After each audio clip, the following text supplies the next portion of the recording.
দাজ্জালের নাম তো আপনারা শুনেছেন। ভয়ঙ্কর ডেঞ্জারাস একটা ক্যারেক্টার। পৃথিবীর শুরু থেকে শেষ পর্যন্ত এর চেয়ে বড় ফিতনা আসেনি, আসবেও না। দাজ্জালের ফিতনা। সে তার এক চোখ থাকবে, আরেক চোখ এরকম বন্ধ থাকবে, এখানে লেখা থাকবে কাফারা। কোনোভাবেই তাকে দমানো যাবে না, হত্যা করা যাবে না। আল্লাহ নবী ঈসা আলাইহিস সালাম তাকে হত্যা করবেন। তো যে ব্যক্তি সূরা কাহাফ তেলাওয়াত করবে, সূরা কাহাফের প্রথম 10 আয়াত বিশেষ করে মুখস্থ রাখবে, আল্লাহ তাআলা উসিমা মিন ফিতনাতিদ দাজ্জাল, দাজ্জালের ফিতনা থেকে তাকে বাঁচাবেন। আমরা দাজ্জালের ফিতনা থেকে বাঁচতে চাই কি চাই না? তোরা অনেকে দেখে থাকবেন যে সূরা কাহাফের মধ্যে একটা শব্দ আছে ওয়ালিয়াতালাত্তাফ। যারা কোরআন পড়েছেন দেখে থাকবেন, না দেখলে আজকে বাসায় যে দেখবেন, একটা শব্দ আছে ওয়ালিয়াতালাত্তাফ। দেখবেন কোরআনের মধ্যে এই শব্দটা বোল্ড করা, মোটা কালি দিয়ে লেখা, bold. This is the middle of the holy Quran. এটা কোরআনের একেবারে মাঝখানে এই শব্দটা। এর আগে যত আয়াত তার পরে ঠিক তত আয়াত। সুবহানাল্লাহি ওয়া বিহামদিহি। This is the middle of the holy Quran, এবং এটা সূরা কাহাফের মধ্যে আছে ওয়ালিয়াতালাত্তাফ শব্দটা আপনারা দেখবেন। তখন সাহাবীদের উপর, নমুসলিম সাহাবাদের উপর কঠিন অত্যাচার চলতেছিল, ভয়ঙ্কর ধরনের অত্যাচার। তো এই সূরাটা নাযিল করে আল্লাহ তাআলা ওনাদেরকে সান্ত্বনা দিলেন এবং বুঝাতে চাইলেন এই অত্যাচার, এই জুলুমের শিকার শুধু তোমরাই হচ্ছ না, এর আগেও হয়েছে অনেকে। 7 জন যুবক ছিল রোমান সাম্রাজ্যে, তারা তাদের ঈমান বাঁচানোর জন্য এরকম কষ্টের শিকার হয়েছিল, এবং তারা যে স্বপ্ন দেখেছিল সেই স্বপ্ন আল্লাহ তাআলা বাস্তবায়ন করেছেন। তো এই ঘটনাগুলো শুনিয়ে বেসিক্যালি মক্কার যে নও-মুসলিম সাহাবারা, তাদেরকে আল্লাহ তাআলা সান্ত্বনা দিচ্ছিলেন যে ফ্রাস্ট্রেটেড হওয়ার কিছু নেই। ওয়ালা তাহিনু ওয়ালা তাহজানু ওয়া আনতুমুল আ'লাউনা ইন কুনতুম মুমিনিন। হতাশ হবে না, চিন্তিত হবে না, বিজয় তোমাদেরই হবে যদি তোমরা মুমিন হও, যদি তোমরা বিশ্বাসী হও, তোমাদের ঈমানের দাবিতে যদি তোমরা সত্যবাদী হও। মক্কার কুরাইশরা কোনোভাবেই যখন রাসূল সাল্লাল্লাহু আলাইহি ওয়াসাল্লামকে দমাতে পারছিল না, তখন তারা প্ল্যান করলো যে আমরা মদিনাতে যে মদিনার ইহুদিদের কাছ থেকে কিছু জেনে আসি। কারণ মক্কাবাসীদের নবী, রাসূল, ওহী, আখিরাত এগুলোর ব্যাপারে কোনো ধারণা ছিল না। ফলে তারা কুরাইশরা নজর ইবনে হারিস এবং উকবা ইবনে আবি মুঈত এই দুইজনকে পাঠালো, তোমরা মদিনায় যাও, মদিনায় ইহুদিরা থাকে, ইহুদিদের কাছে তাওরাত নাজিল হয়েছিল, they have idea regarding prophets and আখিরাত, আখিরাত কি, নবী কি, এগুলোর আইডিয়া তাদের আছে। তাদের দুইজনকে পাঠালো যে তোমরা যে তাদের জিজ্ঞেস করো যে আমাদের জ্ঞাতি ভাইদের মধ্যে থেকে একজন তো নবী দাবি করে, সে কি আসলে নবী কিনা, আমরা কিভাবে বুঝবো? যেই চিন্তা সেই কাজ, তারা গেল মদিনাতে, মক্কা থেকে মদিনায়, যে খুলে বললো যে আমাদেরই এক ছেলে, আমাদেরই এক লোক বয়স 40 হওয়ার পর থেকে বলে আমি নবী, আমার কাছে ওহী আসে, আল্লাহ আমার কাছে বাণী পাঠায়, আর তিনি আমাকে বাণী বাহক করে পাঠিয়েছেন তোমাদের কাছে। এটা আসলে সত্য কিনা, আমরা একটু কনফিউশনে আছি। তো ইহুদিরা বলল তোমরা যে তাকে 3টি প্রশ্ন করবে, যদি উত্তর দিতে পারে বুঝবে সত্য নবী। 1 নম্বরে জিজ্ঞেস করবে যে মুহাম্মদ বলো তো আসহাবে কাহাফ কারা, আসহাবে কাহাফ সম্পর্কে তোমরা কি জানো? যে সূরাটার নাম সূরাতুল কাহাফ। কাহাফ মানে হচ্ছে কেইভ, গুহা, মানে গুহাবাসী। 7 জন যুবক এই গুহার ভিতরে আশ্রয় নিয়েছিল ঈমান বাঁচানোর জন্য। মুহাম্মদ তুমি যদি সত্য নবী হও বলো এই ঘটনাটা কি। 2 নম্বরে তাকে জিজ্ঞেস করবে জুলকারনাইন বাদশা সম্পর্কে কি জানে, সে কিছু জানে কিনা। 3 নম্বর তাকে জিজ্ঞেস করবে মা হুয়া রূহ, রূহ কি, যে রূহটা দেহে ঢুকলে মানুষ নড়ে চড়ে, প্রাণবন্ত একটা অ্যানিমেশন থাকে, এটা বের হয়ে গেলে সে ডেড বডি, লাশ হয়ে পড়ে থাকে। What is the origin of রূহ, স্পিরিট? এই 3টা প্রশ্নের উত্তর যদি জানে তাহলে আসলেই সে সত্য নয়। তারা এসে জিজ্ঞেস করলো মুহাম্মদ বলো আসহাবে কাহাফ কারা, বলো জুলকারনাইন কে, বলো রূহ কি। এই 3টা প্রশ্নের উত্তর যদি করতে পারো তাহলে বুঝবে তুমি সত্য নবী। রাসূল সাল্লাল্লাহু আলাইহি ওয়াসাল্লাম বললেন ঠিক আছে যাও, আগামীকাল উত্তর বলে দেব। তিনি ইনশাআল্লাহ বলতে ভুলে গেলেন।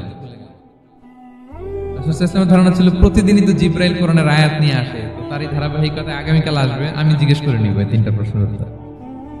তারপরের দিন সবাই এসে হাজির, কিন্তু জিবরাইল আলাইহিস সালাম আসেনি। রাসূল সাল্লাল্লাহু আলাইহি ওয়াসাল্লাম একটু বিব্রতকর পরিস্থিতিতে বললেন। তারা বললো তুমি তো আজকে অ্যাপয়েন্টমেন্ট দিয়েছো, ডেট দিয়েছো, বলো উত্তর বলো। রাসূল সাল্লাল্লাহু আলাইহি ওয়াসাল্লাম বললো আজকে না, আগামীকাল বলে দিলাম। রাসূল সাল্লাল্লাহু আলাইহি ওয়াসাল্লাম ইনশাআল্লাহ কথাটা আর মনে করতে পারতেছেন না। এরপরের দিনও তারা এসে হাজির, কিন্তু রাসূল সাল্লাল্লাহু আলাইহি ওয়াসাল্লাম উত্তর দিতে পারতেছেন না। তারপরের দিন এভাবে পিছাচ্ছেন রাসূল সাল্লাল্লাহু আলাইহি ওয়াসাল্লাম, ডেট দিচ্ছেন এভাবে 1 দিন 2 দিন 3 দিন না, 15 দিন। কয়দিন? এদিকে তো এই প্রশ্নের উত্তর জানার জন্য এখন 1 জন 2 জন আসলো, দলে বলে কাফিররা আসে, কারণ রাসূল সাল্লাল্লাহু আলাইহি ওয়াসাল্লামকে এখানে অপমান করা যাচ্ছে, ছোট করা যাচ্ছে, হেয় করা যাচ্ছে। তারা এসে হাসাহাসি করে। আবু বকর ওমর রাদিয়াল্লাহু আনহুকে বলে, দেখো তোমরা না বলছো সত্য নবী, উনি সত্য নবী হলে তো প্রথম দিন উত্তর দিয়ে দিতে পারতো, পারে না কেন? এটা থেকে বোঝা যাচ্ছে তিনি আসলে মিথ্যাবাদী। 15 দিন রাসূল সাল্লাল্লাহু আলাইহি ওয়াসাল্লামের জন্য এত বিব্রতকর পরিস্থিতি আর ছিল না।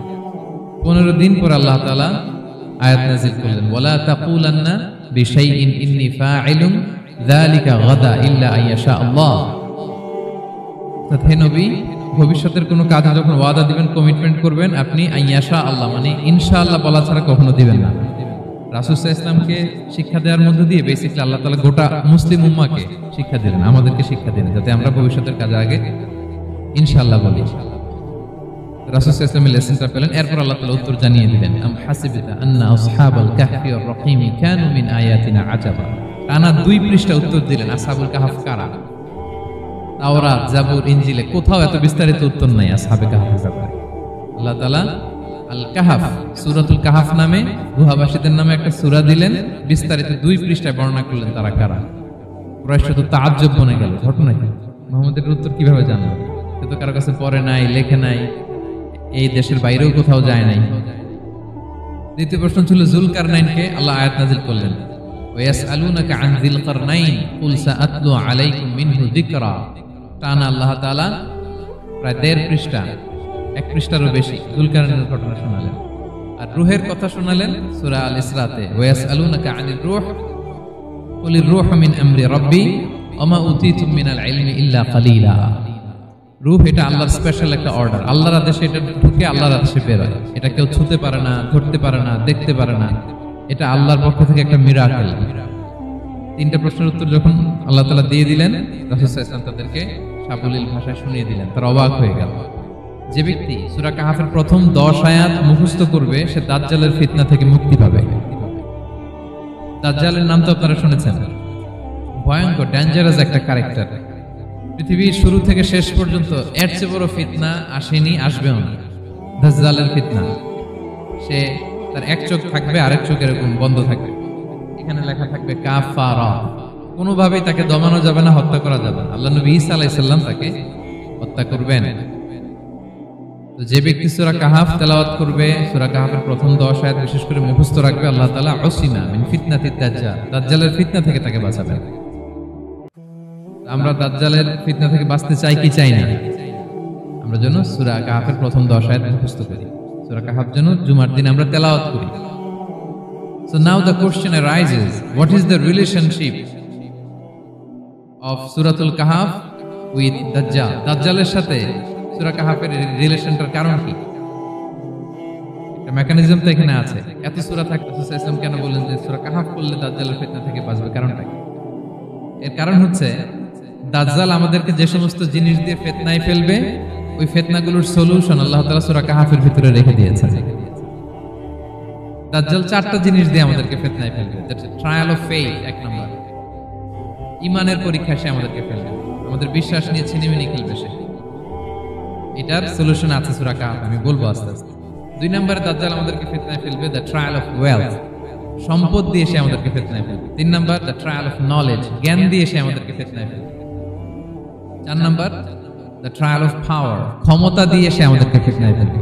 দাজ্জাল 4টা জিনিস দিয়ে আমাদেরকে পরীক্ষায় ফেলবে। কয়টা? 1 হচ্ছে ঈমানি পরীক্ষা, 2 হচ্ছে সম্পদ দিয়ে পরীক্ষা, 3 হচ্ছে জ্ঞান দিয়ে পরীক্ষা, 4 হচ্ছে ক্ষমতা দিয়ে পরীক্ষা। সে ঈমানের পরীক্ষায় আমাদেরকে ফেলবে। সে এসে বলবে আমি তোমার রব, এবং এটা প্রমাণ করার জন্য যা যা দরকার আল্লাহ তাআলা তাকে সব দিবেন, সে সব করতে পারবে। সে বলবে আমি তোমার রব।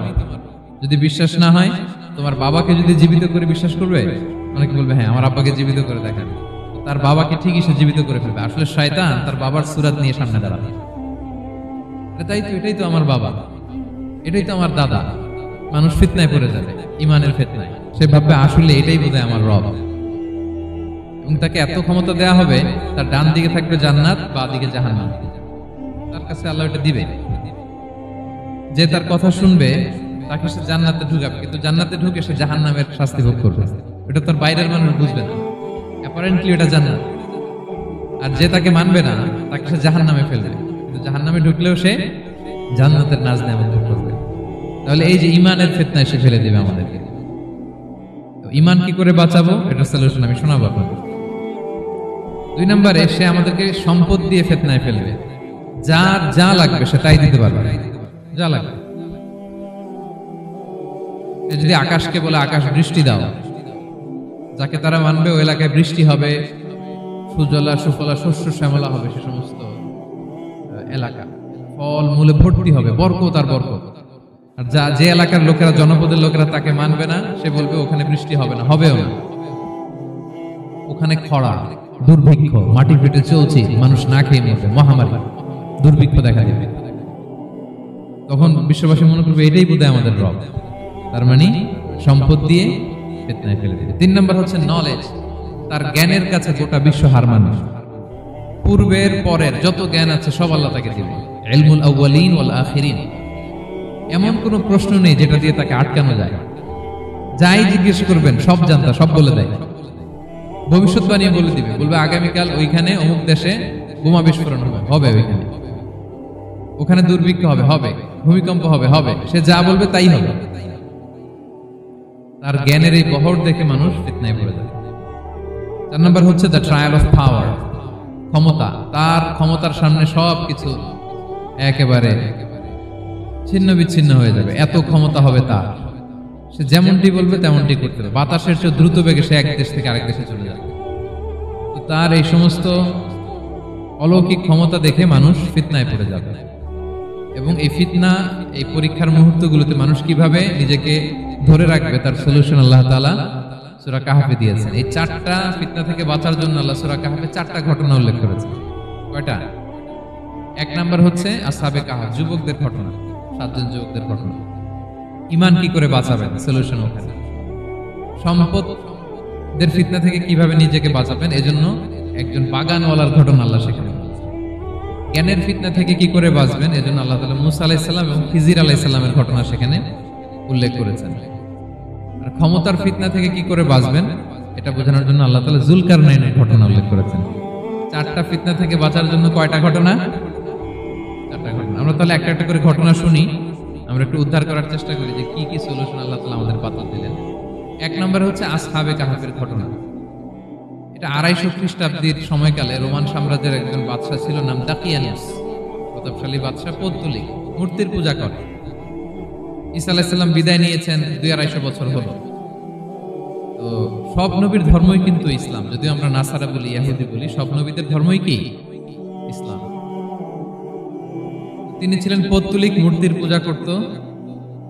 আর তার এলাকায় কেউ যদি ঈসা আলাইহিস সালামের নাম নিত, আখিরাতে বিশ্বাস করত, আল্লাহ বিশ্বাস করত, তাদেরকে তারা পাথর মেরে হত্যা করত। জন্য ভয়ে কেউ ঈসাই ধর্মে ঈমান আনত না, মানে ইসলামে ঈমান আনত না। এই রাজার ভয়ে সবাই মূর্তির পূজা করত। কিন্তু 7 জন যুবক ছিল, তারা স্রোতে গা ভাসিয়ে দেয়নি, স্রোতের বিপরীতে তারা ঈমান নিয়ে দাঁড়িয়েছে। তারা ঈসা আলাইহিস সালামের রেখে যাওয়া সত্য ধর্মের উপর ঈমান এনেছে, আখিরাতে তারা বিশ্বাস করত। এই 7 জন যুবকের কথা ছড়াতে ছড়াতে রাজা দাকিয়ানুসের কাছে চলে যায়। উনি তো রেগে মেগে আগে ডেকে পাঠালো 7 জন। তাদেরকে জিজ্ঞেস করলো, তোমরা কাকে মানো? বলতেছে এক আল্লাহকে মানি। সাহসী, খুবই সাহসী। বলতেছে তুমি কি জানো তোমরা কার সামনে কথা বলতেছো? আমি তো তোমাদেরকে মৃত্যুদণ্ড দিতে পারি। তারা বলে দেন, কিন্তু আমরা সব বিসর্জন দিলেও ঈমান বিসর্জন দিতে পারবো না। উনি বললেন, তোমরা যুবক মানুষ, রক্ত গরম, আবেগে কথা বলতেছো, 3 দিন সময় দিলাম, যাও। ঈসার নাম ভুলে যাও, আখিরাত ভুলে যাও, আল্লাহর নাম ভুলে যাও। 3 দিন পরে তোমাদেরকে আবার ইন্টারভিউ নেব। ওই দিন যদি একই কথা বলো, পাথর মেরে 7 জনকে দুনিয়া থেকে উড়িয়ে দেব। তারা চলে গেল। এবার 7 বন্ধু মিলে পরামর্শ করতে লাগলো, কি করতে পারি আমরা, এই গুণে ধরা সমাজকে আমরা কিভাবে বাঁচাবো, এই পৌত্তলিকতার ছোবল থেকে এই ইফসিস নগরীকে বাঁচাবো কি করে। নগরীটার নাম ছিল ইফসিস নগরী। বর্তমানে এটা তুরস্কের ইজমির শহরে অবস্থিত। এখনো জায়গাটা প্রত্নতাত্ত্বিকদের ইয়েতে এটা সংরক্ষিত, এখনো টুরিস্টরা যায়। তারা বলল, আমরা ঈমান বিসর্জন দিব না, যদি আমরা ওদের কথা মেনে নেই আমরা তো মুশরিক হয়ে গেলাম। চলো আমরা এক কাজ করি, আমরা এলাকা ছেড়ে দিই। এই 7 যুবক আল্লাহর উপর ভরসা করে তারা বাড়ি ঘর, আত্মীয় স্বজন সব ছেড়ে দিয়ে, লোকালয় ছেড়ে দূরে একটা পাহাড়ের ভেতরে আশ্রয় নিল। পাহাড়ের ভিতরে একটা গুহা ছিল, এই গুহাকেই আরবিতে বলে আল কাহাফ। কি বলে? এই সূরার নাম কি? সূরাতুল কাহাফ। তো তাদের সাথে সাথে একটা কুকুরও যাচ্ছিল, তারা বারবার তাড়িয়ে দেওয়ার চেষ্টা করতেছিল কুকুরটাকে যাতে না যায়, কিন্তু কুকুর শুধু কান্না করে এদের সাথে যাওয়ার জন্য ঘেউ ঘেউ করতেছিল। এই কুকুরটাকেও সাথে নিল। ভালো মানুষদের সাথে থাকলে কি হয় দেখেন, এই কুকুরের কথা, যেহেতু 7 জন ইমানদারের সাথে একটা কুকুর ছিল, এই কুকুরের কথা আল্লাহ সূরাতুল কাহাফে উল্লেখ করে দিয়েছেন। কালবুহুম বাসিতুন যিরাআইহি বিল ওয়াসি। তো তারা ভিতরে গেল, যে প্রচন্ড ক্লান্ত, তারা ঘুমিয়ে পড়ল। কি করলো? এই এক ঘুমে আল্লাহ 309 বছর কাটাই দিলেন। কয়শো 9 বছর? 9 বছর ঘুম, সব ঘুম, প্রচন্ড ঘুম, ঘুম যেন আর কাটে না। 309 বছর পরে এরা জাগলো। এখন খুব ক্ষুধা, ঘুমে আর মোর ভাঙতেছে, আর একজন একজন জিজ্ঞেস করতেছে কি লম্বা সময় ঘুম দিলাম বোধহয় আমরা। একজন বলতেছে হ্যাঁ, মনে সারাদিনই ঘুমাইছি আমরা। আরেকজন বলতেছে না না, সারাদিন না, দিনের কিছু অংশ হয়তো ঘুমাইছি। আসলে কয় বছর ঘুমাইছে? 309 বছর। এদিকে সভ্যতার তো চেঞ্জ। এখানে ওই দাকিয়ানুস মরে, এর ছেলে মরে, এর নাতি মরে, পুতি মরে, এখন 6ষ্ঠ নম্বর রাজা আসছে। প্রজন্মের পর প্রজন্ম তো শেষ। 309 বছরে কমপক্ষে 4-5টা জেনারেশন চেঞ্জ হবে। জেনারেশন চেঞ্জ হয়ে, এলাকা চেঞ্জ হয়ে, তারা যে স্বপ্ন দেখেছিল এই ইফসিস নগরীতে কালিমার পতাকা উঠবে, তাদের স্বপ্ন আল্লাহ বাস্তবায়ন করেছেন। 309 বছরের ব্যবধানে এই এলাকার সবাই মুসলিম হয়ে গেছে। আল্লাহ চাইছিলেন ওদেরকে দেখাবে এটা, ওদের স্বপ্নটা যে বাস্তবায়ন হয়েছে এটা দেখাবে। ঘুম থেকে উঠছে, একজনকে তারা বললো যে লুকায় লুকায় চাদর মুড়ি দিয়ে কিছু রুটি নিয়ে আসো বাজার থেকে, যাতে তোমাকে না চিনে। চাদর মুড়ি দিয়ে যাও। কিছু পয়সা ছিল, মুদ্রা দিয়ে দিছে। সে যে যখন দোকানদারের কাছ থেকে রুটি নিয়েছে আর মুদ্রা দিছে, দোকানদার বলে এই মুদ্রা কোথা থেকে আসলো? 309 বছর আগে মালয়েশিয়াতে রিঙ্গিট ছিল কিনা জানি না, যেভাবে ওরা ট্রানজাকশন করতে পারে, যেটা ছিল ওইটা যদি এখন কেউ দেয়, রাজধানী বিলাসে খাবার পাওয়া যাবে? হ্যাঁ। তো রুটিওয়ালা বলে তুমি বর্তমান সময়ের মুদ্রা দাও, এটা দিচ্ছ কেন? বলতেছে এটা তো বর্তমান সময়ের মুদ্রা। বলতেছে এই যে মুদ্রার মধ্যে দেখো কোন সালের সিল দেওয়া, এটা তো শত শত বছর আগে। বলতেছে কি বলে শত বছর আগে? আমি তো আজকে সকালেই বাজার করলাম, ওই বাজার করে যে টাকাগুলো ছিল ওইটাই তো পকেটে। বলে কি নিশ্চয়ই তুমি গুপ্তধনের সন্ধান পেয়েছো, হিডেন ট্রেজার। বলো, মানে তার সাথে এদের কথাবার্তা কিছু মিলতেছে না। পরে তাকে ধরে ওই সময়কার রাজার কাছে নিয়ে গেছে। ওই রাজা আবার মুসলিম, সবাই মুসলিম তখন। সে যা বলে এরাও কেউ বিশ্বাস করে না, এরাও যা বলে এও বিশ্বাস করে না। আর এলাকা এর বাড়ি ঘর আসবে কোত্থেকে? এর নাতি পুতি যা আছে 5-6 পুরুষ তো মরে সবাই কবরে। তখন তার কথা শুনে সবাই অবাক। তো এটা মিলানোর জন্য তারা 309 বছর আগের দাকিয়ানুস বাদশার সরকারি যে নথিপত্র, ওই পুরাতন ছিঁড়া নথিপত্র তারা বের করলো। বের করে দেখে ঠিকই দাকিয়ানুস নামে এক বাদশা ছিল, আর অনেক শত শত বছর আগে মোস্ট ওয়ান্টেড 7 জন যুবক ছিল, যাদের ব্যাপারে এক্সিকিউশনের অর্ডার ছিল। এখন দেখে তারা অবাক। লম্বা ঘটনা আমি শর্ট করে বলতেছি। পরে সবাই মিলে তাকে সহ ওই গুহায় গেল। গুহায় যাওয়ার পরে সে বাকিদেরকে ডাকতে গুহার ভিতরে ঢুকলো। আল্লাহ তাআলা 7 জনকে ওইখানে মৃত্যু দিয়ে দিলেন। চিরকালের জন্য এই 7 জন ঘুমায় পড়ল। আর এলাকাবাসী রাজা সহ এখানে তারা একটা মসজিদ নির্মাণ করল। This is the story of আসহাবে কাহাফ। এলাকাবাসী যদিও মুসলিম হয়েছিল, কিন্তু আখিরাতের ব্যাপারে তাদের একটা সন্দেহ ছিল যে আসলে মানুষ মরার পরে কি আবার জীবিত হবে? মৃত্যুবরণ করার পরে আবার মানুষ জীবিত হবে? তাদের মনের মধ্যে একটা সন্দেহ ছিল যে আসলে মারা গেলে মানুষ আবার উঠতে পারে। তাদের এই সন্দেহ দূর করার জন্য আল্লাহ তাআলা এই 7 জনকে 309 বছর ঘুম পাড়িয়ে আবার জীবিত করলেন। সুবহানাল্লাহ। তাহলে ঈমান কিভাবে বাঁচাতে হয়, এটার প্রেরণা আমরা এই 7 যুবকের কাছ থেকে পাই। এখানে যেটা আমরা শিখি প্রিয় ভাইরা, 1 নম্বর লেসন হচ্ছে আমাদের গুড কোম্পানি লাগবে, রাইটাস পিপল, মানে আমাদের সার্কেলটা ভালো হইতে হবে। তাদের 7 জনের সার্কেলটা খুব ভালো ছিল, ফলে তারা বিপথে যায় না, এবং তারা এমন শক্ত সিদ্ধান্ত নিয়েছে যে আল্লাহ তাআলা সেটাতে বরকত দিয়েছেন, গোটা সমাজকে আল্লাহ তাআলা চেঞ্জ করে দিয়েছেন। এটা হচ্ছে 1 নম্বর লেসন। আপনি ঈমান বাঁচাতে হলে আপনার সার্কেল ভালো লাগবে। খুঁজবেন যে এলাকায় যাবেন ওখানে নামাজি সার্কেল কারা আছে, ওখানে জ্ঞানী গুণী সার্কেল কারা আছে, ওখানে ভালো কাজ করতে চায়, একে অপরকে সহযোগিতা করে, কল্যাণের পথের যাত্রী কারা আছে খুঁজতে হবে আপনাকে। খুঁজে ওই সার্কেলে আপনি যুক্ত হবেন, তাইলে ঈমান বাঁচানো যাবে। ক্লিয়ার? 2 নাম্বার হচ্ছে conflict between believers and disbelievers it's universal. সত্য মিথ্যার লড়াই এটা চিরন্তন, আজীবন থাকবে। এটা ওনাদেরও ছিল, এখনো আমাদের লড়াই করে যেতে হচ্ছে, আমাদের ভবিষ্যৎ প্রজন্মও করবে। এই লড়াইটা আমরা করে যেতে চাই। কি বলেন? হ্যাঁ, থামা যাবে না? আমরা থামতে আসি নাই, আমরা এই লড়াইটা করে যাব, আমরা সত্যের কথা বলেই যাব ইনশাআল্লাহ। বলেন। 3 নাম্বার হচ্ছে যে লেসনটা আমরা পাই, অনেকগুলো লেসন, আমি খুব প্রেসাইজলি বলতেছি। যুবকরা চাইলে একটা সমাজকে পাল্টে দিতে পারে। এই পৃথিবীতে যত বড় বড় বিপ্লব হয়েছে এগুলো যুবকরা এনেছে। তারা হচ্ছে সভ্যতা গড়ার কারিগর। আসহাবে কাহাফ আমাদের এই সময়ের নওজওয়ানদের জন্য প্রেরণা, তারা আমাদের জন্য প্রেরণার বাতিঘর। তারা যেমনি ঈমানকে রক্ষা করেছে, আমাদের যুবকরা চাইলেও তাদের ঈমানি চেতনাতে স্পিরিট দিয়ে সমাজটাকে পাল্টে দিতে পারে। কি বলেন? এখানে বেশিরভাগই তো যুবক। হ্যাঁ, গুড সার্কেলে থাকবেন তো আপনারা? সত্যের পক্ষে সবাই থাকবেন তো? আল্লাহ তাআলা কবুল করুন। আচ্ছা, এবার 2 নাম্বার ছিল সম্পদের ফিতনা, কিভাবে বাঁচবেন। আসহাবে কাহাফের পরে সূরা কাহাফে আল্লাহ তাআলা একজন বাগানওয়ালার ঘটনা বলেছে। 2 জন বন্ধু, একজন একটু গরিব, সে বিশ্বাসী, আরেকজন ধনী, সে অবিশ্বাসী। তাকে আল্লাহ তাআলা বিশাল বড় খেজুরের বাগান আর আঙ্গুরের বাগান দিয়েছেন, বিশাল অনেক বড় বিজনেস ম্যাগনেট। এই সম্পদের অহংকার সে করত। সে প্রায় তার গরিব বন্ধুকে বলতো যে তোর চেয়ে আমার সম্পদও বেশি, সন্তানও বেশি, জনবল বেশি, লোকবল বেশি, অর্থবল বেশি, সব বেশি। অহংকারে তার পা মাটিতে পড়ত না। আর সে আখিরাতে অবিশ্বাস করত এবং সে বলতো যে এই সম্পদ আমারে বাঁচাবে, চিরকাল আমাকে স্মরণীয় করে রাখবে, এই সম্পদ কোনোদিন যাবে না।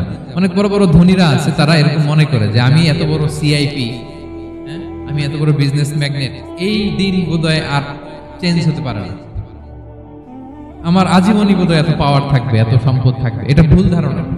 এটা কি ভুল ধারণা? এই যে তুরস্কে দুর্ভিক্ষ হইল না, আপনারা দেখছেন না যে অনেক সম্পদের মালিক বাড়ি ঘর ভেঙে রাস্তার ফকির। এখন ওই যে রিফিউজিদের জন্য যে খাবার আসছে ওখানে লাইনে দাঁড়াইছে, কারণ এখন লাইনে না দাঁড়ালে খাবারও তো মিলবে না। 1000 কোটি টাকার মালিক ছিল, ভেঙে চুরে সব শেষ। এখন রিলিফের নেওয়ার জন্য দুস্থদের কাতারে ওখানে দাঁড়াইছে, কারণ দাঁড়াইলেই কিছু খাবার পাওয়া যাবে, খিচুড়ি পাওয়া যাবে, তা না হলে তো খাবারটাও মিলবে না। এই যে বঙ্গবাজারে আগুন লাগলো আমাদের বাংলাদেশে, 20টা-25টা দোকান ছিল অনেকের যাদের অন্যান্য বিজনেস আছে তারা হয়তো সার্ভাইভ করতে পারতেছে, কিন্তু এমন অনেক ব্যবসায়ী ছিল সব শেষ, জ্বলে পুড়ে, তার টাকা পয়সা পুঁজি স্বপ্ন সব শেষ। তো ধনীকে গরিব বানাতে আল্লাহর 1 সেকেন্ডও লাগে না। ওই বিশাল প্রাসাদ থেকে টেনে ভাঙ্গা থালা হাতে দিয়ে রাস্তায় নামাইতে আল্লাহ কয় সেকেন্ড লাগে বলেন তো? 1 সেকেন্ডও লাগে না। তো এই লেসনটা কিন্তু আমাদের নিতে হবে। এবং ওই ব্যক্তির নসিবে তাই ঘটেছিল। সে যখন অহংকার করতেছিল, আল্লাহ তাআলা আকাশ থেকে হুসবান একটা আগুন পাঠালো। ওই আগুন এসে তার আঙ্গুরের বাগান, তার খেজুরের বাগান, বিশাল মাইলকে মাইল এই বাগান জ্বালিয়ে পুরো মুহূর্তের মধ্যে সারখার করে দিয়েছে। এবং মুহূর্তের মধ্যে সে পথের ভিখারি, ফকির। এই ঘটনাটা এনে আল্লাহ তাআলা সম্পদশালীদেরকে রিমাইন্ডার দিলেন যে এই সম্পদের ফিতনায় তোমরা পড়ে যেও না। আমরা সম্পদশালী হলে বাস্তবতা অনেক সময় ভুলে যাই। সূরাতুল হুমাযাতে আল্লাহ তাআলা বলেন ইয়াহসাবু আন্না মালাহু আখলাদা। সম্পদশালীরা মনে করে এই সম্পদ আমাকে চিরকাল বাঁচিয়ে রাখবে, চিরকাল বোধহয় এই সম্পদ আমার হাতে থাকবে। না, এটা হাতের ময়লা, আজ আছে কাল নাই, যে কোনো সময় চলে যেতে পারে। এটা হচ্ছে ম্যাটেরিয়ালিস্টিক আউটলুক, বস্তুবাদী চিন্তা থেকে এই আমাদের ধনী ভাইদের এই সমস্যাটা হয়। ভোগবাদী চিন্তার প্রভাব আর কি। সম্পদ যখন হাতে থাকে ধরাকে সরাজ্ঞান করে, মনে করে যে সবই আমার কন্ট্রোলে। না, আপনারে ওই গরিবের কাতারে আনতে, ওই রিলিফের সম্পদ নেয়ার জন্য ওই লাইনে দাঁড় করাইতে আল্লাহর 1 সেকেন্ডও লাগে না। এটা খেয়াল রাখতে হবে।